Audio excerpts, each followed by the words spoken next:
RPI Kharat गट महायुतीमध्ये सामील होण्याची शक्यता आहे। सचिन खरात यांनी रात्री वर्षावर फडणवीसांची भेट घेतली। सचिन खरात यांच्या वर्षावरील भेटीमुळे राजकीय वर्तुळात चर्चांना उधाण आलंय। मिळालेल्या माहितीनुसार आरपीआय खरात गटाचे सचिन खरात रात्री वर्षा निवासस्थानी दाखल झाले होते। सध्या त्यांच्या पक्षाचा राज्यात एकही खासदार नाही किंवा आमदारही नाही, परंतु आंबेडकरी विचारांचे नेते म्हणून खरात यांना ओळखले जाते। सचिन खरात सोबत आले तर महायुतीला भविष्यात आंबेडकरवादी बहुजनांची मतं मिळण्याची शक्यता नाकारता येत नाही। त्यामुळे या भेटीचा सध्या सगळीकडे या भेटीची चर्चा सुरू आहे। याआधी खरात गटाने महायुतीला पाठिंबा दिला होता। आता पुन्हा एकदा खरात गट महायुतीला पाठिंबा देण्याची शक्यता आहे।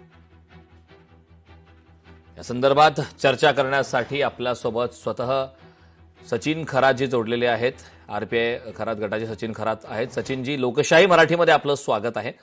आपण पाहतोय की आपल्याकडे जे अपडेट आले त्याप्रमाणे आपण मुख्यमंत्री देवेंद्र फडणवीस यांची वर्षा निवासस्थानी भेट घेतलेली आहे आणि आपल्या या भेटीनंतर आता राजकीय वर्तुळात चर्चांना उधाण आल्याने आपल्याकडे जी माहिती मिळते त्याप्रमाणे आगामी काळात आपण महायुतीच्या सोबत असाल अशी माहिती आहे। अशी काय आपली आगामी काळात भूमिका असणार आहे का आणि याचं नेमकं कारण काय?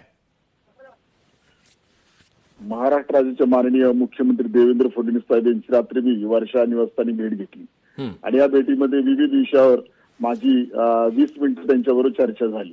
आणि ही चर्चा होत असताना आज महाराष्ट्र राज्यामध्ये दलित समाजाचे, बौद्ध समाजाचे खूप प्रॉब्लेम आहेत। हे समस्या त्यांच्या काना घालण्याचा मी प्रयत्न केला आणि त्यांनी पूर्णपणे त्या समस्या ऐकून घेतल्या, अत्यंत पॉझिटिव्हली ऐकून घेतल्या।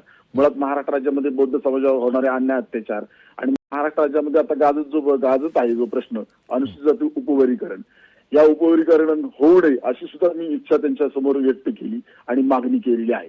आणि बार्टीचे जे संशोधक विद्यार्थी आहेत त्यांना फेलोशिप मिळत नाही, ती सुद्धा तत्काळ मिळण्यात यावी। परदेशी शिष्यवृत्ती योजना, जात पडताळणी, महात्मा फुले विकास महामंडळाची जी कर्ज योजना आहे त्याच्याबद्दल सुद्धा चर्चा केली। गायरान जमीनचे प्रश्न आहेत आणि समाज कल्याण खात्याचा निधी सुद्धा आहे, याबद्दल मी त्यांच्याबरोबर चर्चा केली। आणि महाराष्ट्र राज्यामध्ये संविधान निर्माता महामानव डॉक्टर बाबासाहेब आंबेडकरांचं मुंबई येथे इंदू मिल येथे राष्ट्रीय स्मारकाचं काम चालू आहे आणि त्यांच्याच काळामध्ये ते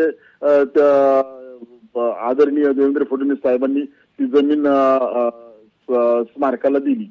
हे सगळ्यांना सरस्वत आहे, त्यांचं त्यांनी मनापासून ते अभिनंदन सुद्धा केलं। आणि डॉक्टर बाबासाहेब आंबेडकरांचं जे लंडनमध्ये जे हे होतं वस्ती, म्हणजे त्यामध्ये बाबासाहेब राहिले होते, त्या ठिकाणी सुद्धा त्यांनी ते मिळवलं।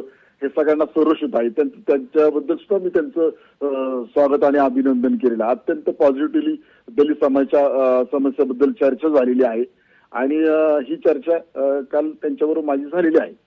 सचिनजी, मुद्दा हा आहे की आपण जर भविष्यामध्ये महायुती सोबत जाणार असाल तर महायुतीला, भाजपला आंबेडकरवादी बहुजनांची मतं मिळण्याची शक्यता आहे। त्यामुळे एकीकडे महायुतीचा यामध्ये फायदा आहे, मात्र या सर्व घडामोडी दरम्यान पक्षाकडून आपल्याला काही शब्द देण्यात आलाय का आगामी राजकीय प्रवासासाठी? मुळात मी एका पक्षाचा अध्यक्ष आणि मुख्यमंत्री साहेब भाजपाचे सर्वात मोठे नेते आहेत आणि त्यामुळे आणि मुख्यमंत्री साहेब हे राज्याचे मुख्यमंत्री आहेत, ते त्यांना कोणीही भेटू शकतो, तशी माझी भेट झालेली आहे। आणि ज्यावेळेस राजकीय नेते भेटतात त्यावेळेस राजकीय चर्चा होतीच, परंतु मी आपल्याला सांगू इच्छितो की मी स्वतः संविधान निर्माता महामानव डॉक्टर बाबासाहेब आंबेडकरांच्या विचाराला फॉलो करतो आणि बाबासाहेबांचा पक्ष भारतात मोठा करण्यासाठी प्रयत्न करत आहे। आणि जो कोण व्यक्ती, जो कोण पक्ष डॉक्टर बाबासाहेब आंबेडकरांच्या विचाराला फॉलो करत असेल, पाठिंबा देत असेल, त्याच्यावर आम्ही चर्चा करू शकतो आणि ती चर्चा काल मी केलेली आहे।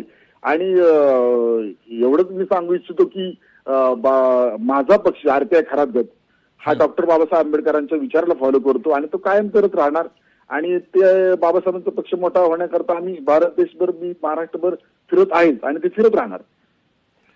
नक्कीच सचिनजी, खूप खूप धन्यवाद। आपण लोकशाही मराठीशी संवाद साधलात त्याबद्दल। खरात यांच्या वर्षावरील भेटीमुळे आता राजकीय वर्तुळात चर्चेला उधाण आलंय। सचिन खरात यांच्या वर्षावरील भेटीमुळे या चर्चांना उधाण आलंय। त्यामुळे भेटीची सध्या सगळीकडे चर्चा सुरू आहे। याआधी सुद्धा खरात गटाने महायुतीला पाठिंबा दिला होता, आता पुन्हा एकदा खरात गट महायुतीला पाठिंबा देण्याची शक्यता आहे। लोकशाही मराठी ऐका, पहा, जागरूक रहा।